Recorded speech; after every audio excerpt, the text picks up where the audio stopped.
Here's the story of a bunch of podcasts who were bringing Cubby content to the world. All of them did their own show. Unconnected, obsessive baseball nerds. It's the story of a bunch of Cubs fans who are consolidating all their shows. They're uniting, doing it together, so we all can grow. Cup of Cubby Blues combining with Sunranto, baseball rabbit hole and Cubs PS Plus. With Cubs fun and breaks behind the ivy, they're all teaming up to be the Bleacher Bunch, the Bleacher Bunch.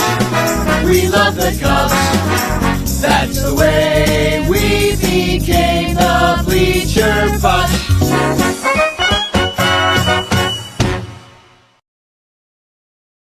Welcome to an incredibly special edition of the Bleacher Bunch.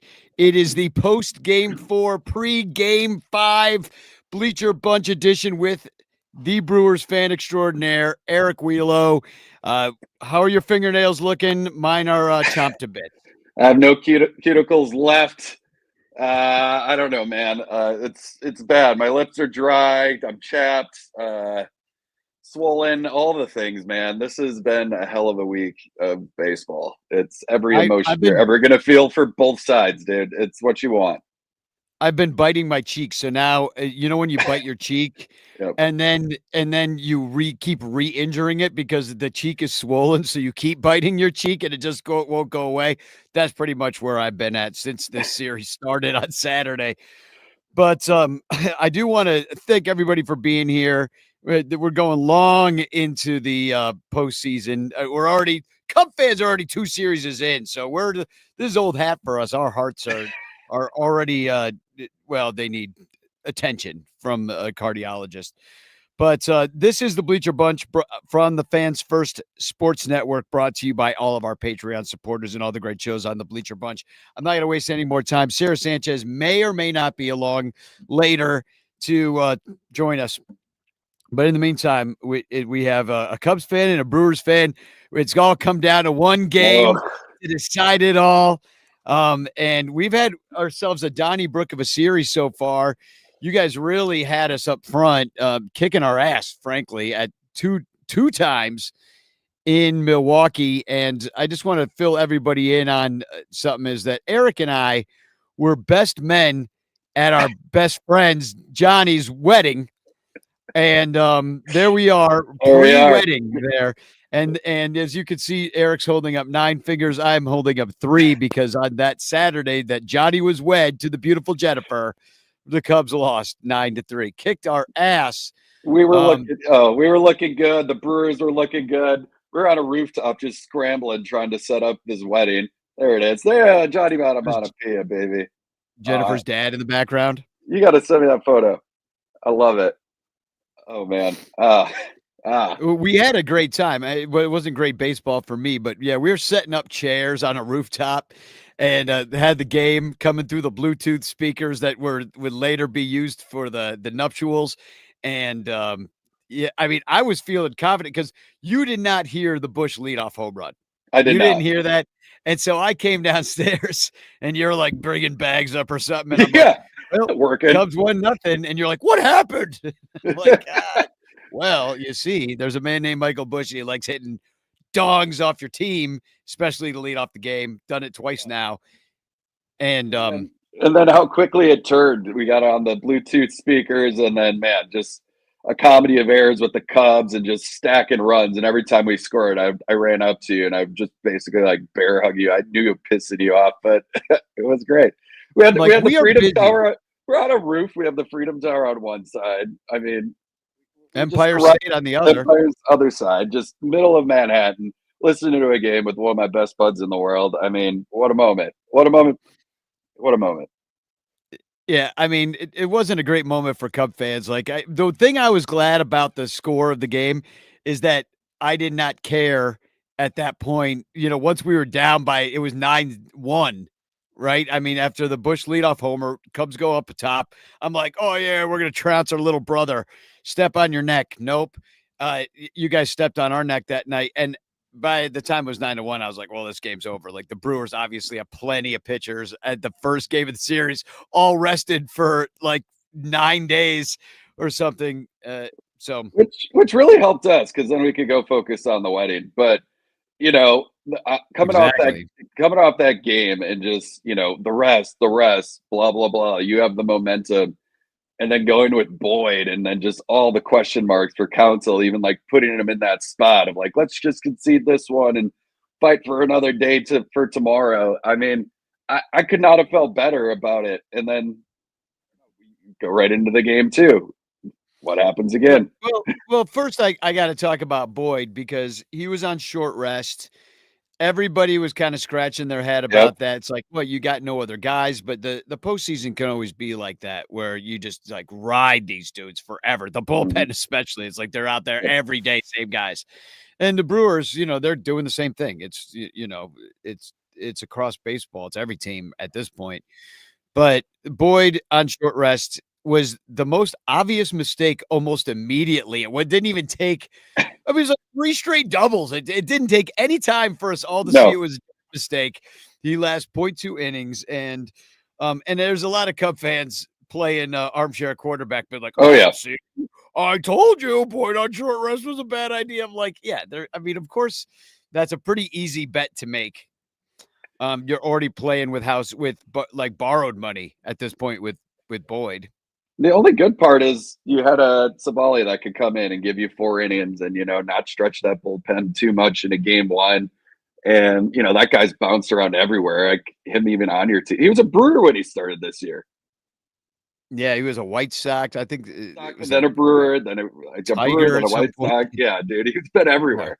Yeah.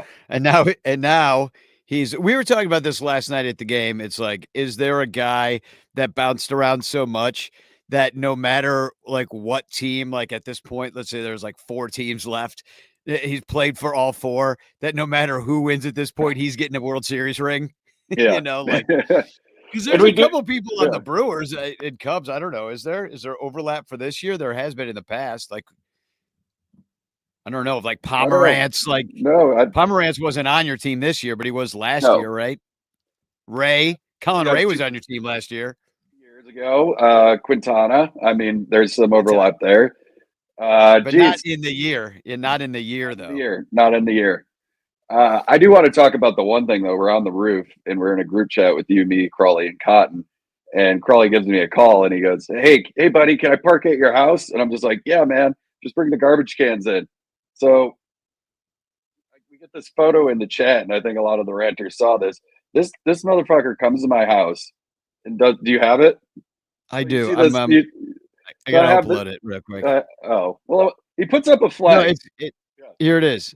Oh wait, that is incorrect. That's American flag. That's not the right flag.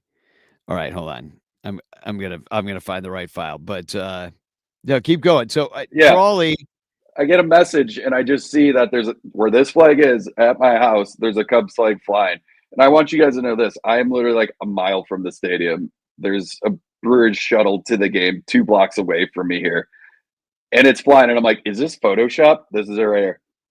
Is this Photoshop? So the group chat, Crawley says, thanks again, Eric. I brought the cans in. I also did a little redecorating. I think it looks nice. Hope your neighbors don't mind. And he replaced your Brewers flag, which actually is flying right behind you right now. Yep. With the Cubs flag. And I believe your response was, who the hell carries a Cubs flag in their car? Yeah. And I'm like, dude, we're talking about Crawley. Like, doesn't that question just answer itself, basically? Besides this immediate rage of him desecrating, literally you were mad at the front step of my house. I was very angry at first, but then I had questions. The first one is like, what psychopath just has a random flag in his car? Second question was, how did Crawley even get up there? Like, the guy can barely walk. And you know what he said to me? He goes, oh, I stood on the garbage cans. I'm like, good Lord, dude. Like, Crawley jumping on a garbage can to put a flag up at my house. It's legendary. I will say the Brewers win. I was just like, this is the curse now. If you lose this series, it's going to be the Crawley curse. Well, losing that first game badly certainly did seem like it was a Crawley curse, and then the Crawley curse turned into the next game. Although the Cubs did, they did show signs of life. I saw Sarah Sanchez talking about, hey, the Cubs did hit 3 home runs in that game. They were all solo shots. They lost 9-3. But they're like, okay, if there's any runners on base, it's 9-8, or something like it. Maybe you need quite a few runners on base. Cubs are the king of the solo shot, seems. Well, those are all Craig Counsell teams, just kings of the solo shot. That's the way he rolls. But yeah, then the next day, and I must admit, I'm flying back from New York on Monday. Mm-hmm. The game starts. I'm coming back. Cubs go up even bigger this time with was it a 3-run shot by Suzuki? Anyway, that was the big, and then because Vaughn then matched him with another 3-run homer, which I saw some stat like this has never happened in the history of baseball, 2 3-run homers, and I'm like, well, that's a lot of caveats, but they come back with 2 3-run bombs. So then you put up even more runs, and Contreras solo shot in the third, and then Chourio comes in. It's another 3-run shot in the fourth, and I'm just sitting here and I'm like, I told these guys Chourio was going to be the star in this series, and I go, this is devastating. They had it. They thought they had that stadium, and then just boom. Well, onslaught. And Imanaga just seems unpitchable right now because, I mean, first of all, let me put up Shota's numbers versus the Brewers. I showed this the last week when we last spoke, but there's a lot of good numbers against him overall. Like William Contreras and Christian Yelich are both batting 300. Contreras has 2 homers. Yelich has a dong. Terang's got a dong. Blake Perkins has a dong, is 3 for 4. Like these guys, they like what they see. Joey Ortiz, your 9-hitter, is 4 for 9. Like and he's like an extra leadoff hitter in a way. So because Christian Yelich is too old to be a leadoff hitter. I mean, he's still up there. But yeah. Anyway, Shota seems unpitchable. It would technically be his turn to go on Saturday, tomorrow. You already used Peralta, so but this is the game in which Justin Turner, this man, hit leadoff for the Chicago Cubs because what Michael Cotton calls cheesehead checkers or cheesehead chess because you announce Ashby as the starter. And Craig's like, oh, God, I got to immediately knee-jerk reaction because of the hand the guy wipes his butt with. I got to throw an old man leprechaun as the leadoff hitter, the least leadoffy hitter in the world on the team, at least, but maybe in the league. But he's got playoff experience, though. We got to ride with him. He went 1 for 2, so I'll give him that. But God. It was ridiculous, and it was surprising for Brewers fans that we didn't go with Priester in that spot. And then you throw Ashby out there as a starter, and you get that lead, and you're like, okay, bullpen game seemed game, and the young rookie comes in, goes 4 innings in the Miz, throwing 104, getting out of spots, getting jacked up on a play that everybody was trolling him for like a routine ground ball to him. He was skipping around by the Pied Piper of Nim or whatever. Just like, I'm surprised he wouldn't play a little flute wearing tights. That's what he looked like. He's skipping around. He looked ridiculous. Well, that's why he just looked funny. It looked funny. Yeah, but leaving that series, I'm just like, Craig Counsell was just completely overmatched in that game in terms of managing. I mean, the runs obviously helped.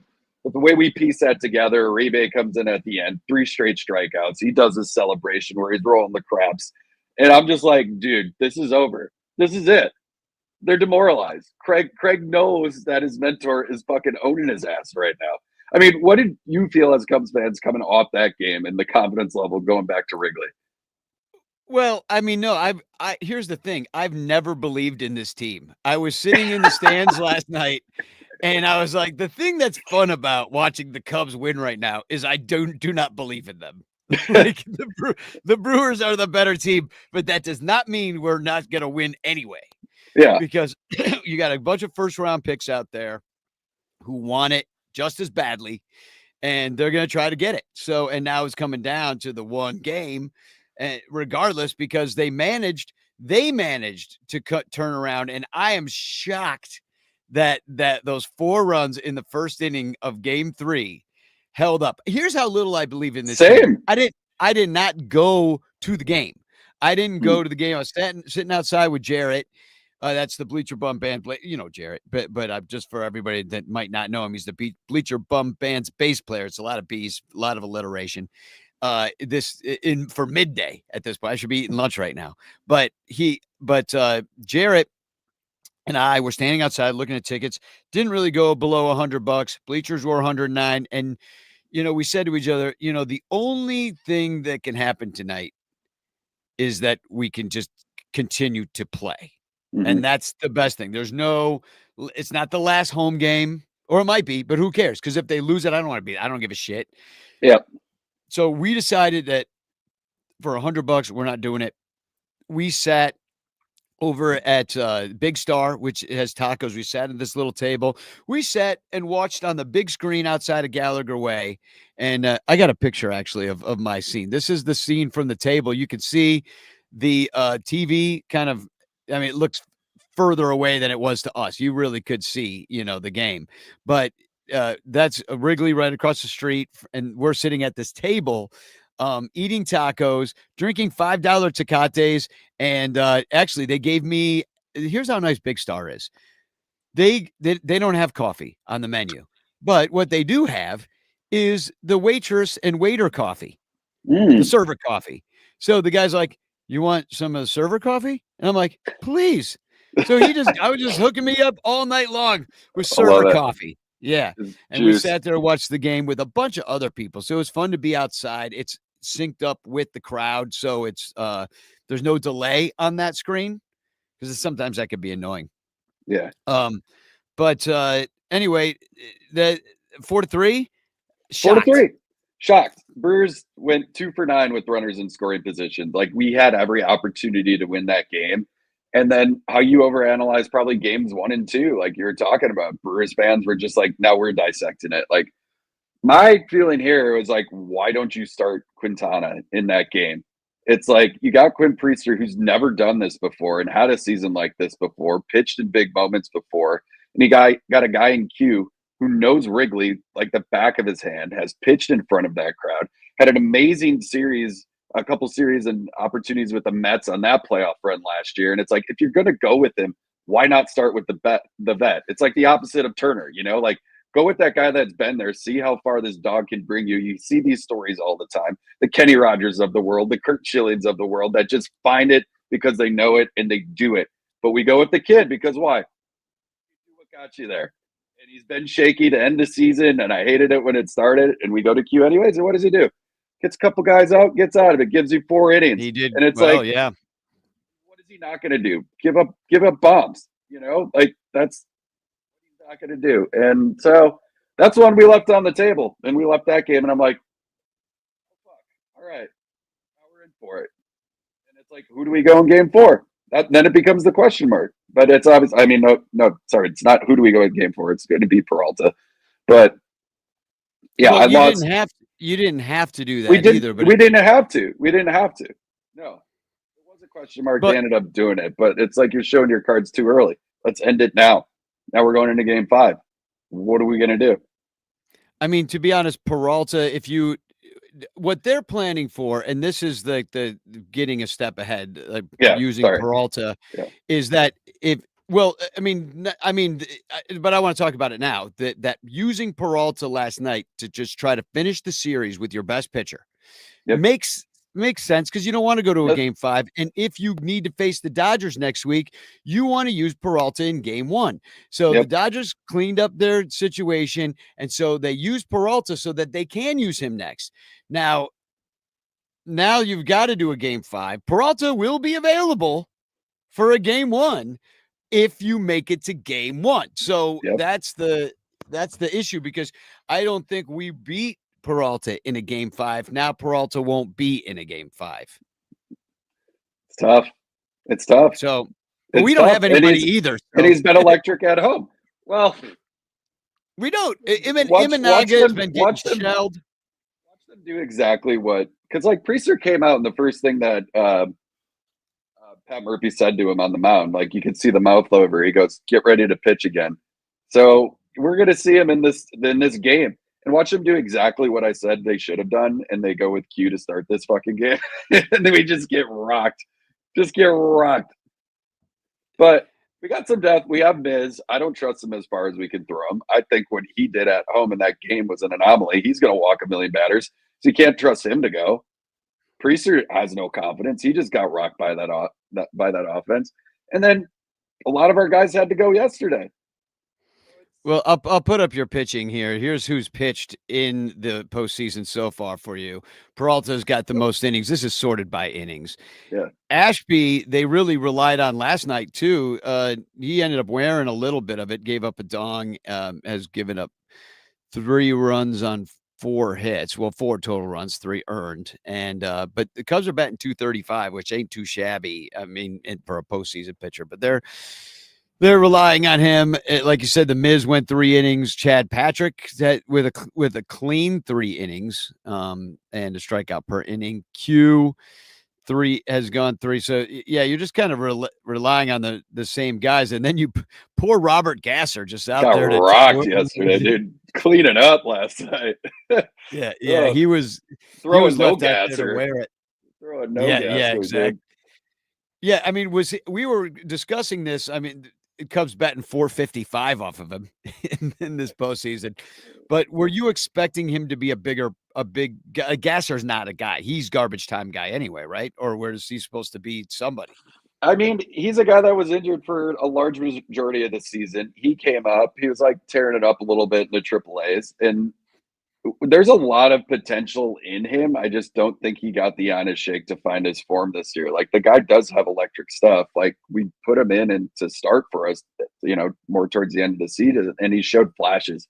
But in that moment, I'm like, if you're going to go with Gasser, it's like, I get it. You put Ashby in, you're still in this. But just the way that game was going and the momentum you felt, it's like, why not go Gasser first? Like, bringing Trevor McGill in like so early, like the closer for us, that it's 30 saves so early in that spot. And he gives up a fucking dong. And it's like, what are we doing?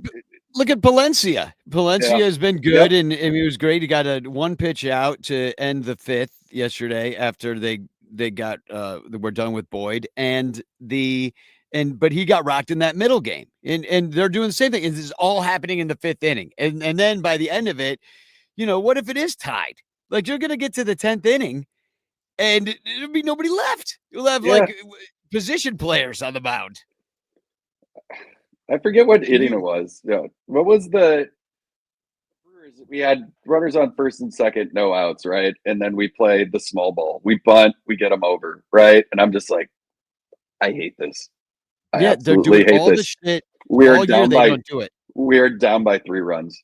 And we did it on that sacrifice squeeze. I think that was game 2. And I'm like, or no, that was game 3. And I'm like, what are we doing? This is what a team that plays scared plays like. You're down by 3. Boyd is owning you, and we're bunting over because that's like just playing into his hand. Yeah. I don't know. I hate that defense. I hate that Ashby went last night. I wish we would have saved him for today. It's not saying he can't go today. The guy's got a lot of innings on his arm, but I don't know. Tomorrow. Tomorrow, yeah. But you've seen him a lot. That's my issue. It's like you show your hand one more time to a team that you're going into a game 5 against.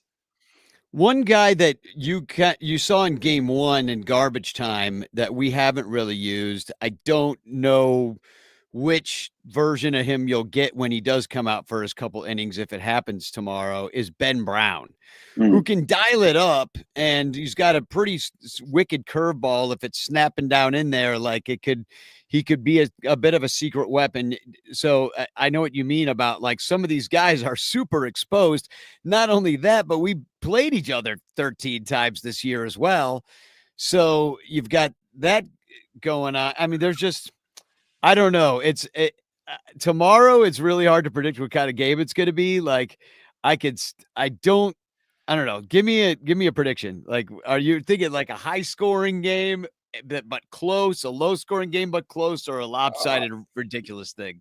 I want to. I got to find. I want to read this. There have been 35 previous instances in which a team lost games 1 and 2 on the road. Only 5 forced a winner take all game 5, and 3 went on to complete the comeback. The Cubs have won 3 elimination games in a row, once before in club history, in the 2016 World Series triumph over Cleveland. So history tells you momentum's on your side. I mean, It is.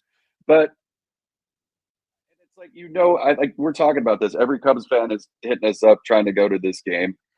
They're selling tickets only to Milwaukee fans. But man, just the way this series is going, we've won at home. We dominated at home all season. If we stack it up in the game of rest, like, I trust our starters probably in who we're going to roll with more than you. The thing that scares me is you're hitting fucking dongs, and we went cold as shit in these last 2 games. So Yeah, well, but I mean, we're hitting well in the first inning. That's all we know how to do. The Cubs should have scored a lot more runs than they even yesterday. Like, we win 6-0. I'm pretty happy with that outcome, but it should have been like 9, 10, 12-0 because they left so many runners on. I mean, I think what I wrote down, 2 for 11 with runners in scoring position. You're not cashing in your checks at that point. no, You're and you've got to. And they did that in I believe they did that in the first game or second game, like where they were just had these dudes out there and they only like scratch out a run. And I get it. The Brewers know how to keep runs off the board too. Like, I'll give you some credit here. But you're the Chicago goddamn Cubs, and it's not like it's the 8 hitter that's failing, although they've been failing too.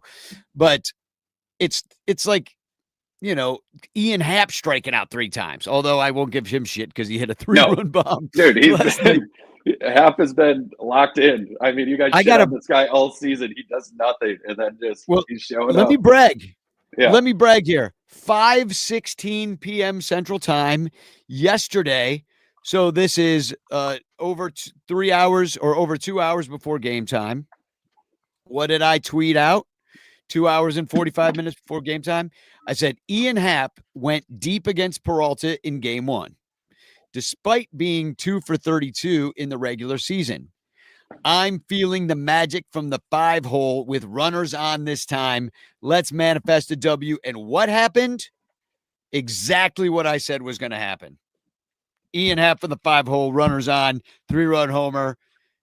Ask me about anything you want to know in your life because it will come true. Oh my God, Cubs Stradamus over here. Danny Stradamus. Danny Stradamus. So you're asking me for a prediction on this game, right? Well, yeah. I mean, you want. What do you think? Here's the thing. I've said it from the start of this year. This Brewers team just feels different, feels built different, and they said this team was going to fade. We were going to drop off. We weren't going to stay as hot as we were. And there was a drop off, but we still had the most win in baseball. And we have one of the best home records in baseball. And we got an amazing pitching staff. We play great defense. We've also hit our struggles. We're like, we could have won game 3. We could have. Game 4, definitely not. We deserve no reason to be in there. Momentum's on your side. But how do I pick against the Brewers in this? We've done it all year, and you can go cold in a second. And that's, that about the Cubs. Mm-hmm. Brewers can find ways to manufacture and get these runs in. It's going to be the Brewers. I think it's going to be a hell of a matchup, dude. I'm looking at another 4-3. Another 4-3 game. Odds go to the Brewers. That's going to, yeah. There'll be so many fights at this stadium. Well, the thing is that the crowds are so intense. Everybody's really watching the games hardcore. And I don't think people drink as much at these games just because they don't want to miss anything. So you're not running to the stand or, you don't want to have to be peeing like 2-3 times if you start drinking beer. But it's going to be an intense situation. And I do want to put out that you have an Anthony Rizzo signed baseball. Yeah, you were willing to trade for a ticket to the game. I am. So I have it upstairs here. Anybody listening, anybody in Chicago knows that has an extra ticket. For me, here's the wild part. There's a Milwaukee Comedy Fest going on during the same time that I signed. It's the 20th annual. I signed up for it, so I'm performing all week. And it just so happened like there's a game 5 happening on Saturday. And then I was going to be able to go. Then the time to 7 and I had the show, and now they're talking about canceling the show. And I'm like, I'm going. Also, I didn't think it would go to game 5. That's the thing. I did not think this would go to game 5. I'm an idiot. I didn't buy a ticket. Either way, I'm going to the game. And we're going to be hosting a little bit of a ranter's party, a couple blocks up the house at O'Brien's Pub. We can drop that into the chat, the address on that. And the great thing is you can park by my house, you walk 2 blocks, you get on the shuttle, you're to the stadium in 8 minutes. Yeah, so is it O'Brien's Pub, Milwaukee? Is that where it would Yeah. be? I'm gonna O'Brien's. There it is. So I will drive. It's just O'Brien's Irish Pub. It's on it's on Vliet Street. If you can see, on Vliet. VLIET, which those letters do not belong together, but whatever. Yeah. They have a shuttle to the game, and so we park there, shuttle to the game, and the shuttles start, I think, about an hour before game time. Maybe they'll go a little bit before. I wouldn't be surprised if they didn't start firing their shuttles up 2 hours before the game. I'm shooting to be there by 4:00. So we'll see what happens. So, but we'll get over there. They have food. So we'll be over there. O'Brien's Irish Pub is where it is on Vliet Street. That's 4928, the Demon Barber of Vliet Street. That's Sweeney Todd. So Eric, we'll see you tomorrow. And we're working on getting you a ticket. I do want to we're going to play a commercial right now, and then we're going to bring Sarah Sanchez on. But I do want to share right now our QR codes. Oh. And that way, if you would like to help Eric get a ticket to this game, all you got to do is click either the PayPal or the Venmo up there, and all proceeds from PayPal or Venmo will go to getting Eric Wielo to come to this game and being the human sacrifice that we shall throw down Bernie's slide in order to ensure a Cubs victory. Because your ticket will have been bought by Cubs fans. I really appreciate it. Hey, this is me busking. I'm really sitting here with my dick in my hand as a Brewers fan. Doesn't he have a ticket to Game 5? What's going on with me? This isn't good. This isn't good juju. But, it's going to be the game that I didn't think I'd go to that we're going to pull it off. And apparently I owe Sarah some drinks, so she could come talk about that. We made a little bet beforehand, but she could lead with that. Well, we're going to get you into that game no matter what. I guarantee. Yeah, we're doing it. It's going to be a blast. All right. Well, Spagog from me and whatever you say, because that's too hard to say backwards. Team. Go Brewers. Go Brewers, baby. Fly the flag. Join us on Patreon. We're going to play a quick commercial, and we're going to bring on Sarah Sanchez to talk more about it. Later, Wielo. Bye. The Bleacher Bunch brings you great shows like Sun Ranto, Cubs PS Plus, Bricks Behind the Ivy, Cuppa Cubby Blue, and Baseball Rabbit Hole. But you could be getting so much more when you subscribe to our Patreon page for as little as $1 a month at patreon.com/BleacherBunch. Get access to our exclusive daily show Cubs Pod, where we recap every single game. Plus, be the first to hear Cubs music, get early access to events, and receive an invitation to join our Discord Cubs community, where fans just like you show up every day to rant and rave about our beloved boys in blue. Most importantly, 10% of your Patreon pledge will go directly to help the Lost Boys Youth Baseball program. So join us. There are perks at every level, like the Renter Calendar, absolutely free, and name recognition for you or your business. We are independent Cubs podcasters, and we need your support. Otherwise, we'll quit. Seriously, we'll all quit. Some of us might even die from your lack of support. In fact, the cutest little puppy you've ever seen will die if you don't support the Bleacher Bunch at patreon.com/BleacherBunch. We promise to spend all the Patreon money on tickets and beer and all the dumb crap we have to buy just to keep our podcast rolling. So give us your money, and we'll waste it far better than you will. Patreon.com/BleacherBunch. Free trials are available, but don't do a free trial. Just join, okay? Okay. Patreon.com/BleacherBunch. In the clutch, buy t-shirts from In the Clutch. Take it from from the Bleacher Bunch. You'll love the shirts from In the Clutch. In the Clutch shirts are comfortable, stylish, and guaranteed to get you laid. Plus, they're proud sponsors of the Bleacher Bunch. Use promo code Bleacher Bunch for 10% off your purchase. Nice to feel and soft to touch. That's why you will get laid so much.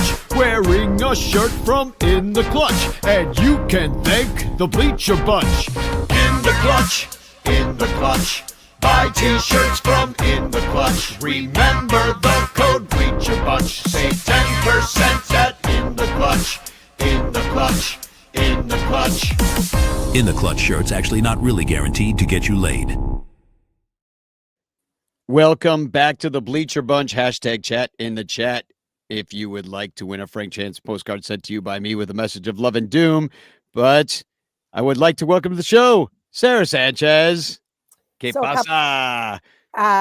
Nada. Everything is wonderful. The world is amazing. Everything is glowing in Wrigleyville, where we won and the Brewers lost. The happy Contreras is behind me. The Cubs Contreras is behind me. The sad Contreras is heading back to Milwaukee to cry. No, so the Wielo thing though, Eric Wielo at Johnny's bachelor party. Yeah. Bet me. There's Johnny. Hey, Johnny, what's up? Bet me that Pete Crow Armstrong would not make it to 30 home runs.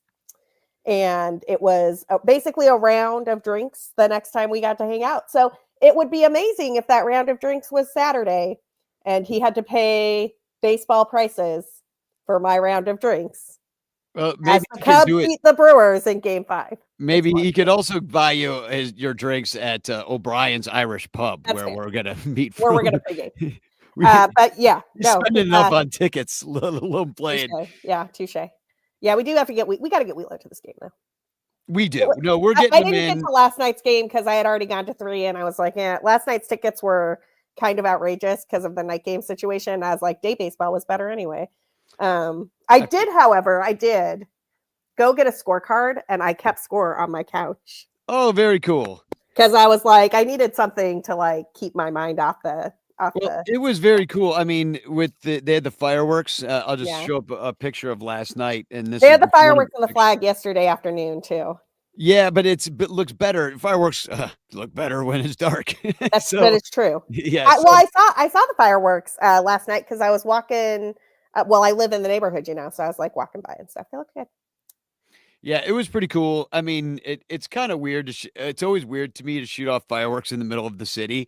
I guess it's okay, but it always just feels like a Mrs. O'Leary's cow moment waiting to happen. I mean, it's not like it hasn't happened before. Right. Just saying. Right. So what are your takeaways like so far the first 4 games of this series? Like how we just talked all about it, me and Eric, about how he was feeling with the Brewers. He felt like we had all the momentum and we gave away game 3.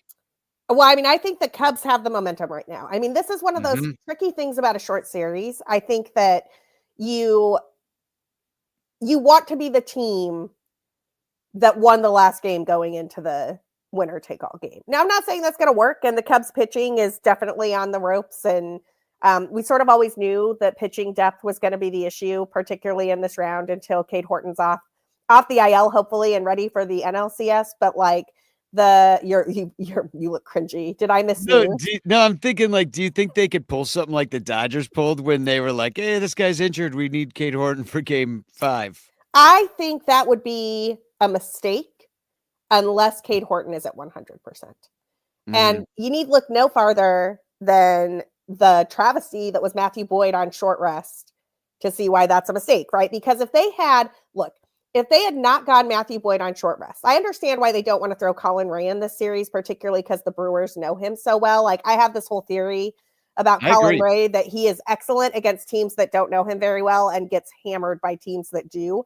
And if you just kind of like look at his, like, if you look at his game log and you're like, oh, where are the places where Colin Ray has blown up? It's almost always like NL Central teams that saw him a week ago. And it's like, oh, the Pirates just saw him for the second time in a week, or he's pitching against the Brewers and the Brewers know him really well. It's almost always teams that have a better game plan against him. And I think that's because what Colin Ray does is more about being tricky and unpredictable than it is about being elite with stuff or anything like that. No shade, like that's a way to pitch. But so I understand why they didn't want to throw Colin Ray.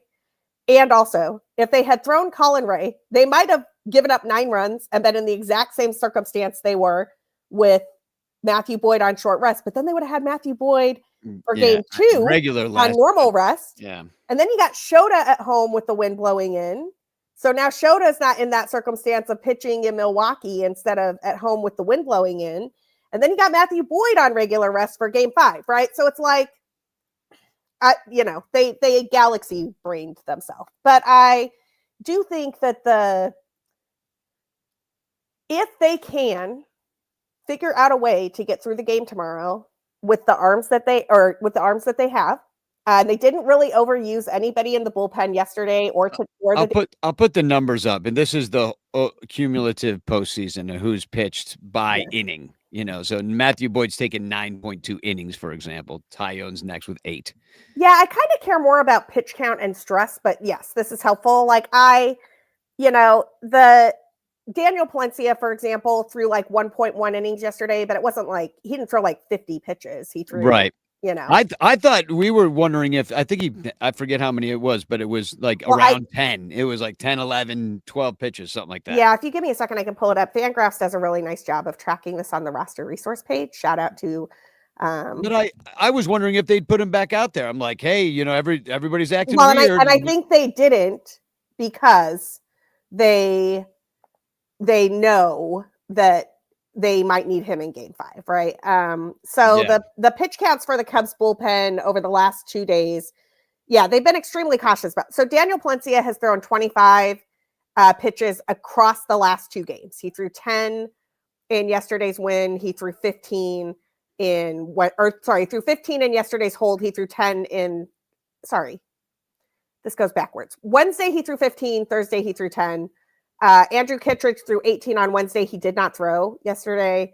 Brad Keller threw 34. It looks like he had the highest pitch count across the 2 games. 4-out save too. Tealbar has thrown 21 pitches. Pomerantz has thrown 30. Like all of those guys get a day off now. So all of those guys should be good for 15 to 20 pitches, right? Yeah, you would think so. That is probably worth those. Let's see. Kittredge, Keller, Palencia, Tealbar, Pomerantz. That's 5 guys. That's probably worth 15 outs, which means you got to find a starting pitcher or someone else on this roster who can give you 4 outs. I think Shota can do that. I think Shota can do that against the Brewers at American Family Field. And then the question is, how are the Cubs bats going to do? And honestly, as long as they don't have to face like 5 innings of Jacob Mizorowski, I feel pretty good.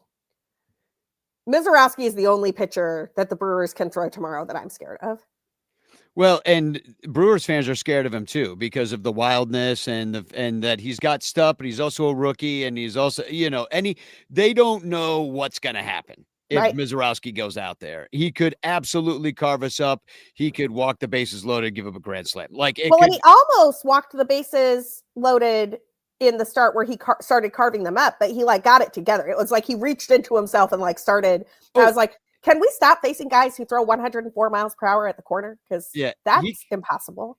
Yeah, he can be both pitchers in the same game easily, from inning to inning. So he is such a talented pitcher, but he is also so young, and this is such a big stage and this is such a big game. I could see it falling apart for him too. It's because you see it falling apart for our rookies. When you see what Matt Shaw's done in this series, what PCA had a big hit, but in game 3 and ended up scoring those. We needed every run we had, winning 4-3 in game 3 and one of the hits that drove in runs was PCA's, but for the most part he's been gone, disappeared from his offensive prowess. Matt Shaw has been virtually non-existent. They gave him a gift hit on what I would have called an error last night. So it's I just wonder how these rookies are. I guess that's what I'm saying in this situation. Some of the younger guys, they're guys too. If you look at the Brewers hitting, Caleb Durbin, only batting 143. Bryce Terang, very young, 125. They're getting their Churio's just a beast. He's his own thing. He's having a great series, but it's their veterans that are giving you the best at bats. Your Yelich, your William Contreras of the world. Not that he's a veteran, but he's certainly been around a second. I mean, yeah, it is, but it also, like, I don't know, man. The Brewers, all those numbers are Brewers playoff numbers. They have faced, like, Matthew Boyd on short rest, which obviously not quite the same performance they had with Matthew Boyd not on short rest. And I do worry a little bit that Shota is going to give up a lot of home runs. That's what he did his first start against the Brewers in Milwaukee. That's what he does. He gives up fly balls, and sometimes those fly balls leave the park. So I'm a little concerned about that. Here's his numbers. I'll put them up again. Is this for Shota? Yeah, this is Shota. This is the Brewers versus Shota. You see quite a few homers. Yeah, you got William Contreras with 2, Christian Yelich with 1, Terang with 1. That's like Nico Horner hitting home Blake run. Perkins too. It's like, Blake Perkins. That should not happen. So Shota needs to try to keep the ball in the ballpark tomorrow, and Counsell needs to have a quick hook if he doesn't. But the other thing is, depending on do we know who the Brewers are going to start yet? I don't think we know who the Cubs are going to start. I mean, I'm not convinced that the Cubs are going to start Shota because of the aforementioned home runs that have been hit. Who's the alternative? Colin Ray, Mike Soroka? Well, we're back to that. I mean, or that's a bad idea. Or I mean, still TBD. Yeah, it's all TBD. Certainly, it's all hands on deck. The one thing I was mentioning to Eric before is that the one guy that we haven't really used that has started games is Ben Brown. I mean, the guys at RotoWire who are usually as good about this as anyone in the business think the starting pitchers for tomorrow are Shota and Jacob Mizorowski. Now, I could see it, but for how long? How long are they going to be in there? Depends on what happens. Mizorowski threw 57 pitches the other day. A lot. Shota's in there until he starts giving up dongs, man. Like, by the way, can we talk about? Okay, so yesterday was the first game I watched the TBS broadcast of because I had been at the other games. They do this thing with home runs in the post-game show where they're like, long dong Johnny or something. I don't even know, man. They were like dong long. It was the dumbest thing I've ever heard in my entire life. I'm like, I'm literally begging TBS's broadcast to reconsider what they call a home run. Yeah. It was bad. And you should be ashamed. Long dong. Yeah, maybe that shouldn't be on the baseball. They're like ding dong Johnny. That's what it's like, ding dong Johnny or something. I was like, this is the stupidest thing I've ever heard. Oh god! I mean, good people do like, call who it the hell ding is dong. Johnny, man? This is stupid. Yeah, who's like, Johnny? Listen, Johnny get involved. There are so many better alternatives. Like, but Elise Menaker's bomb speed is better. Yeah, right. That's ding dong Johnny. There's ding dong Johnny right there. Get married, ding dong Johnny. So yeah, and I think speaking of ding dong Johnny, I think that it's really going to come down to can the Cubs power bats continue to power because they've been hitting a lot of home runs, but not a lot of people have been on base when it's happened. It happened yesterday and it happened with Seiya, 2-3 runs shots that ended up, one of them mattered quite a bit. Actually they all matter, but I don't know. The Cubs hit a lot of solo shots. We got to work some accounts. We need Dansby Swanson to get the fuck on base. We need Ian Happ to not strike out 3 times in a game and figure out some way on. We need PCA he's trying to bunt. He's so desperate for a goddamn hit. We need Matt Shaw to do it for Charlie. We need those guys to get on base. Otherwise, our dong hitters have nobody to hit in. I mean, I know this is not rocket science that I'm preaching here, but that's who's not contributing at this point. And where the hell is Willie Castro? Not that I want to see him, but Ding Dong Johnson. Thank you. It's so dumb. Like Ding Dong Johnson. This is the dumbest thing I've ever heard in my entire life. I was like, this is bad. This is not what we should do. No. I don't know. How does this pass censors? Like the editor, there are no editors. They just put it in ChatGPT. It's like, it's fine. Go So with it. as for our home run hitters, I mean, it's nice to see. Well, actually, I don't know if this is Michael Busch, Jesus. what on earth. Now, what if Michael Busch batted fourth? Oh, Welo's back. Uh-oh. Wheelo wants to Wheeler wants a talk. piece of you, I guess. Wheelo's upset. All right. What's your What did problem? I say? How are Hi. you? Can't wait for you to buy me some drinks, buddy. This is the sad part about it is we did that birthday show and we got blackout drunk at the game and then played it.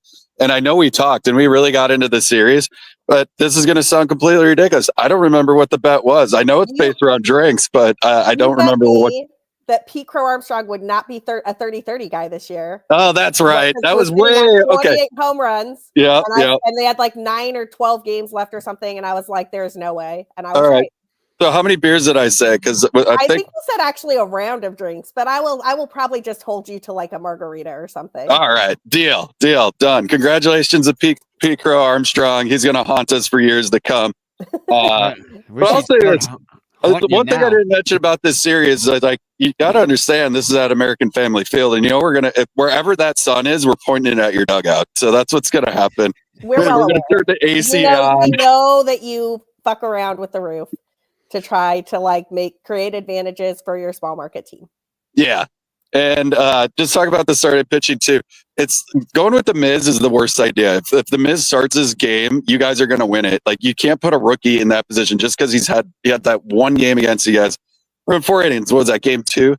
I mean, he was extremely good for those innings, but I think you'll agree he looked shaky at the start. He looked like he was missing the zone.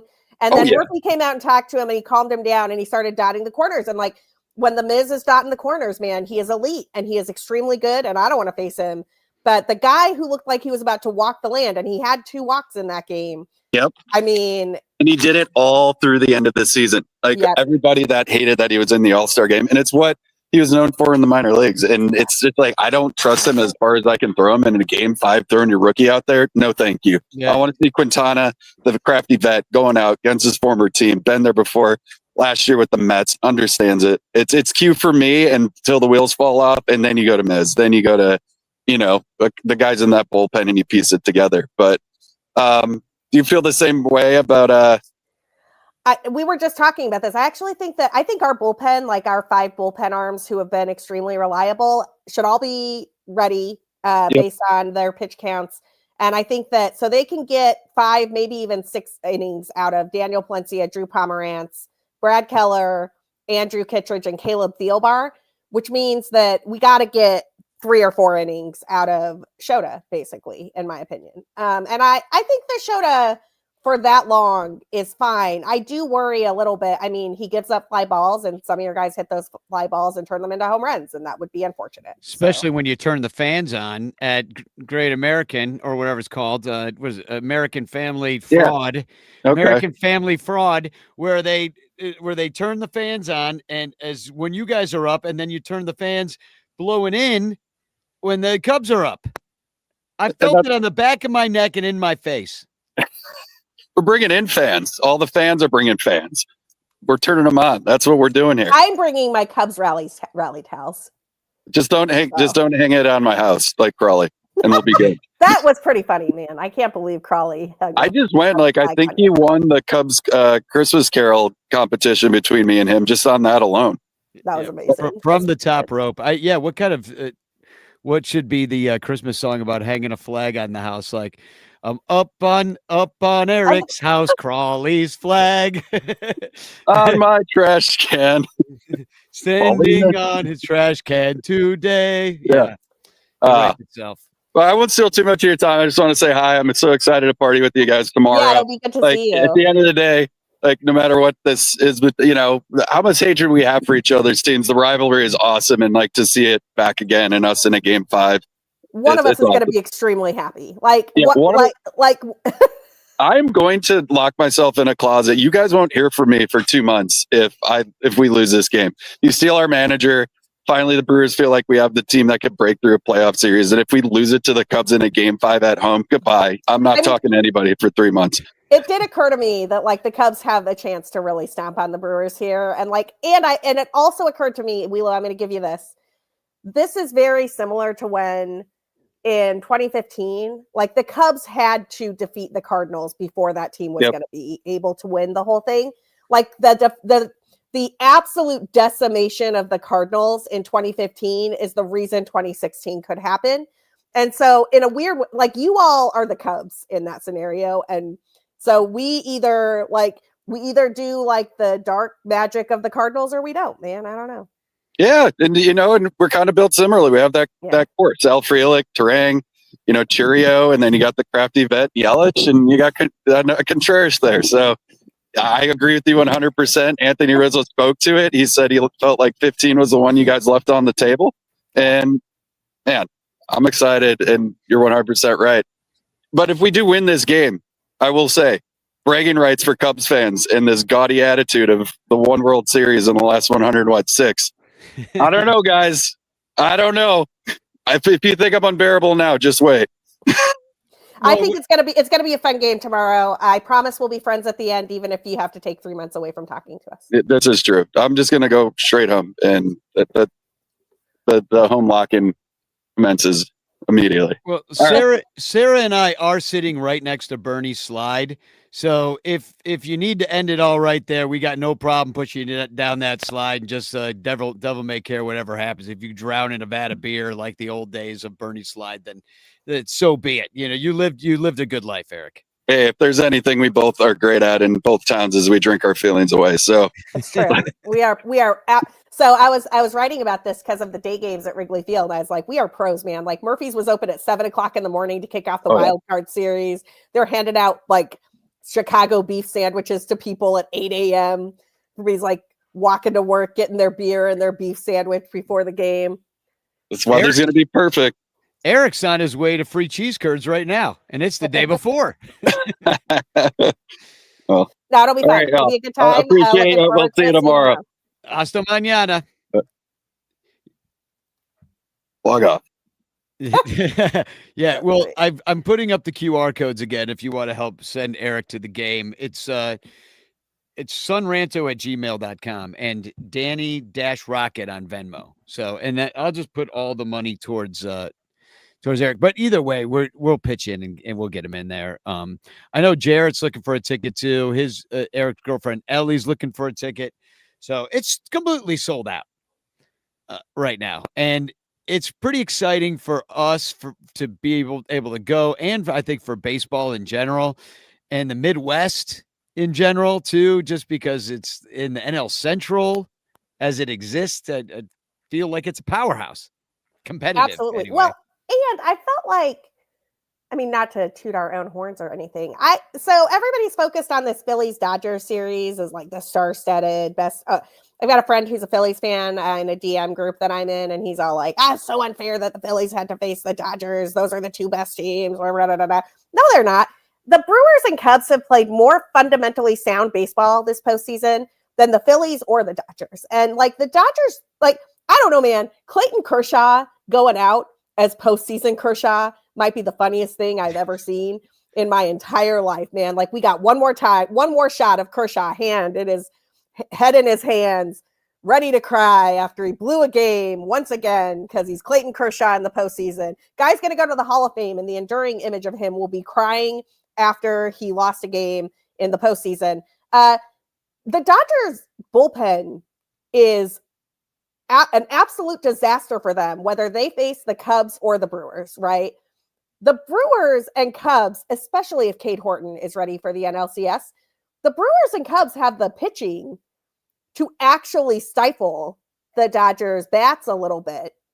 And, I love the Phillies, but like Nick Castellanos is not a good defender. And like we saw what happened to the poor Ryan Kerkering kid. And like, we could exploit their weaknesses. Both teams. I the Phillies are out. The Dodgers won last night, but it's the Dodgers. But like my point being, I really think this idea that they were the juggernauts had more to do with the big contracts they have, and like, they got 50 home run guys. Well, guess what? The Cubs have 3 guys who hit 30 home runs. Like, would you rather have 3 guys who hit 30 home runs or 1 guy who hit 50 home runs and no guys who hit 30 home runs? Right? Like, I'd rather have 3 guys who hit 30. And one of those guys isn't even Kyle Tucker. Like Kyle Tucker didn't hit 30 this year. So like he's another 30 home run bat in the lineup. That is a deep lineup. Hit one last night. Hit one last night though. And a shout out also, I just want to point out that Andy Wells is here right now.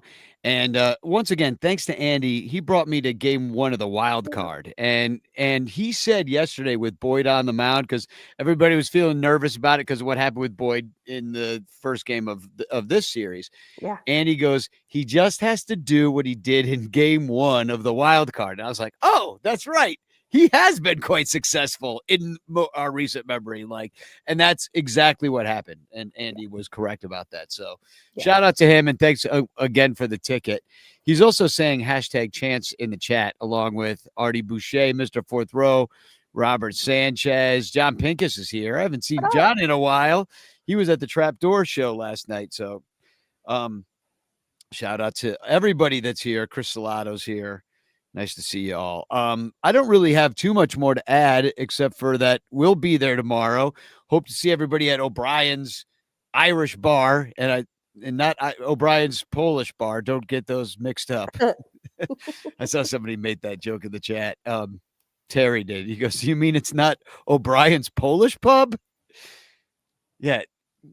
Not too many Polish O'Briens out there. Listen, I am going to have a sausage and a beer in Milwaukee. And some cheese curds. Don't get the cheese curds at the stadium, though. They were very disappointing. Get them outside of the stadium. Yeah, don't eat at the stadium ever. Really, people were asking me, some out of towners, what to eat at Wrigley, and I was like, nothing, not a damn thing. Nothing. Eat before you go, or bring your food in. I tell everybody you can bring your own food in. You gotta avoid. I mean, look. Wrigley's good for like a hot dog and a beer, but it's pricey, and unless you're in the bleachers to get hot dogs, it's probably not it's not the best sausage of your life. Yeah, I did notice though that hot dogs had the all 2016 World Series lineup of sausages. They had the Chris Coughlin and the Matt Caesar and the Justin Grimm, which I see you hot dogs.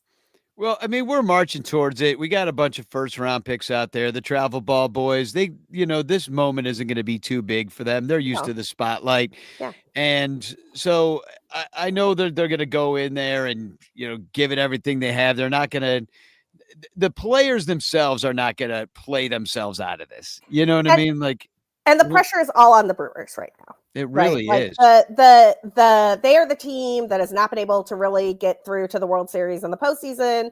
They are the team that had the most wins in baseball this year. They are the team that won the first 2 games against the Cubs, and all they had to do was win 1 game at Wrigley Field in order to not have to play a game 5.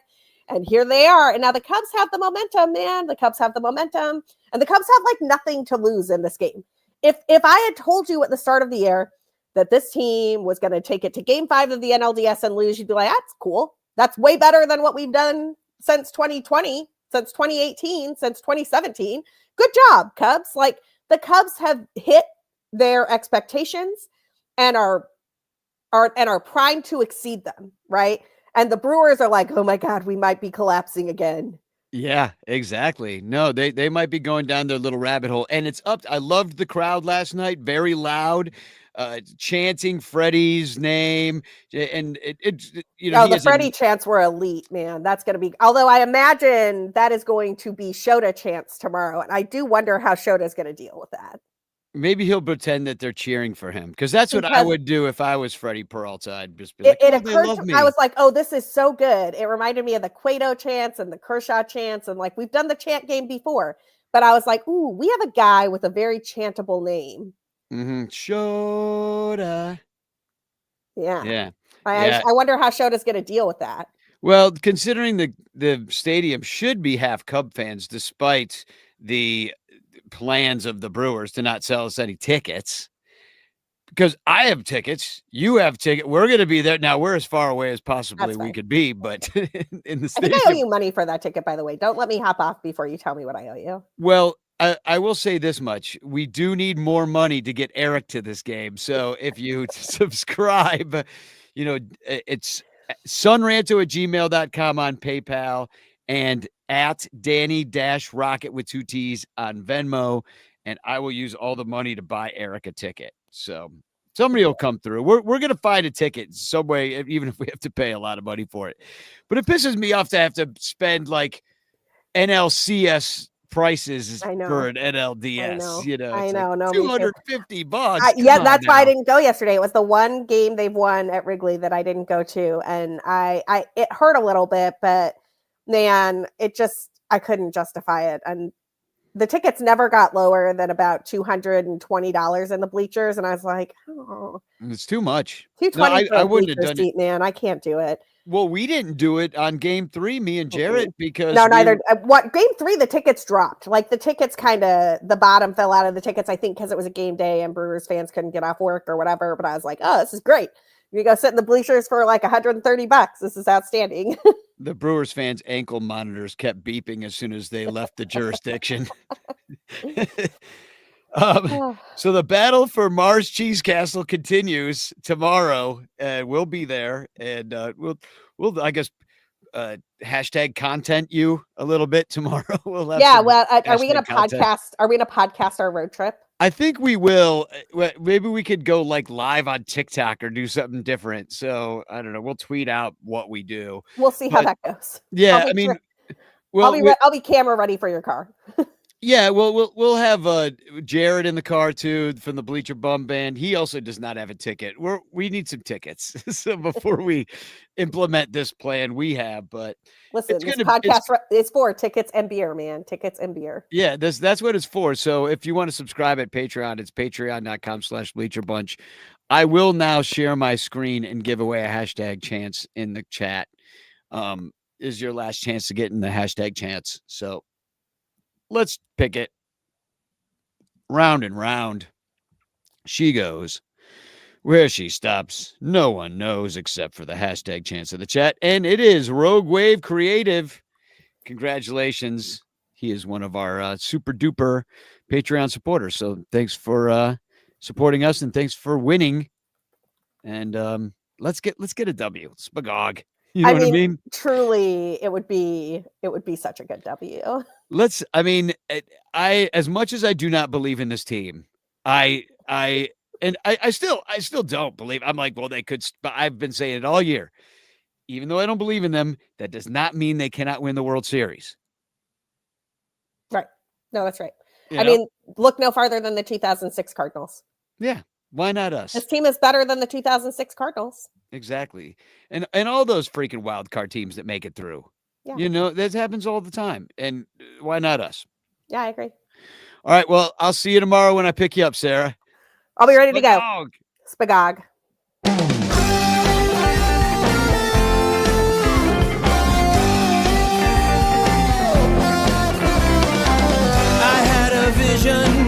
I had a vision just the other day that I traveled back to 1908, the last year the Cubbies went all the way. Made a decision that I never want to come back again. I'll miss you all, but this place is heaven, 'cause here the Cubbies are the champions. And I'm not getting back in that time machine, saying goodbye to my old life, staring at a screen, unless the best damn Cubs team I ever seen can finally win it all in 2016.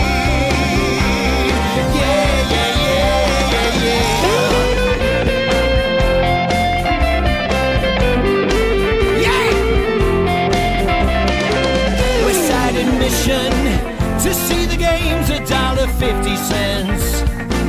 Good thing I left some money in my pants. Now I'm watching Tinkers, Evers, and Chance. Overall's pitching, damn, I had hoped to see Three-Finger Brown. Knows how to throw and mow the batters down. At least I can't afford the tickets now. Wow, oh, wow. And I'm not getting back in that time machine. I'll drive a Model T Ford on 10-cent gasoline, unless the best damn Cubs team I ever seen can finally win it all in 2016.